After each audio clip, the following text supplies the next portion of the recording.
جی وعلیکم السلام ورحمۃ اللہ وبرکاتہ۔ محترم بھائی کا اس وائس میں جو سوال ہے وہ یہ ہے کہ امام صاحب جب سلام پھیر کے بیٹھتے ہیں تو جب تک امام صاحب مقتدیوں کی طرف چہرہ نہ کر لیں، منہ نہ پھیر کے ان کی طرف بیٹھیں تو تب تک مقتدی اپنی جگہ نہ چھوڑیں۔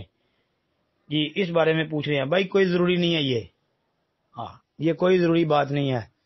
اگر کوئی بندہ پہلے اٹھ جاتا ہے تو وہ مجرم نہیں ہوگا انشاءاللہ، اور اگر کوئی بندہ بیٹھا رہتا ہے تو وہ تو بہت اچھی بات ہے کہ نماز کے بعد جتنی دیر وہ اپنی نماز والی جگہ میں بیٹھ کے تو اللہ کا ذکر کرتا رہے گا، انشاءاللہ وہ فرشتوں کا درود حاصل کرتا رہے گا، اور بلکہ یہ بڑی فضیلت والا عمل ہے۔